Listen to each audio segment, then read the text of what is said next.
Monterosi vuole tornare ai 3 punti che mancano in campionato da 3 turni. Debutto dal primo minuto per i neoacquisti Cavalli e Cicino.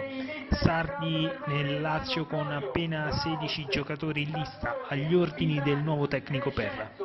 Inizia la gara e al 13° affondo sulla destra di Lopinto, traversone per la testa di Rasi ma nulla di fatto. 16° minuto, lancio in profondità per Cicino che viene anticipato in angolo dall'uscita di Ceccucci, portiere sardo. Al 22° altro cross del Monterosi, questa volta Manoni, Cicino la spizza ma non trova lo specchio della porta. Al 23° i padroni di casa si fanno sorprendere dal Tortorì che trova la rete del vantaggio con Meloni.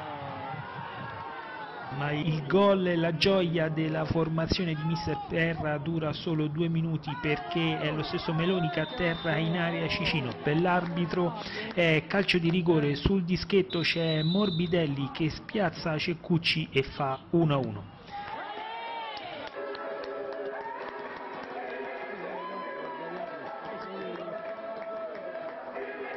34° azione avvolgente del Monterosi, la palla cade sui piedi di Lopinto, il cui destro viene respinto dalla difesa.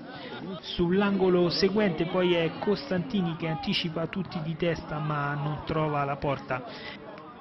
In questa prima frazione di gioco c'è solo la squadra di mister Perroni che esprime un buon calcio. Dal 36° Morbidelli manca clamorosamente l'appuntamento con la personale doppietta. La ripresa comincia sempre nel segno del Monterosi, 10° minuto e Cicino manca il vantaggio di un soffio. 4 minuti dopo, 14°, questa volta però è Cavalli, portierino classe 99 arrivato da appena una settimana a salvare i biancorossi nell'unica offensiva sarda dopo il gol del primo tempo. Il Monterosi però riesce a sbloccare la gara e tornare in vantaggio al 29°, calcio di punizione dal limite e magistrale realizzazione di Morbidelli che sigla la sua personale doppietta. Il numero 10 biancorosso sfiora addirittura la tripletta 3 minuti dopo a tu per tu con Ceccucci, ma il suo tiro esce di poco. Al 36° il Tortolì rimane in 10 uomini, manca subentrato nella ripresa, rimedia il secondo giallo nel giro di pochi minuti per un brutto fallo su De Cerchio.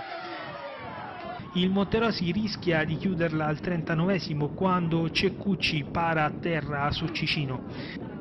Nel finale brutto errore e disattenzione di Crescenzo e il Tortolì sfiora addirittura il pareggio con l'altro manca della formazione sarda che sciupa tirando altissimo. Il Monterosi quindi del dopo Pippi torna alla vittoria e lo fa con una prestazione gagliarda e di grande determinazione.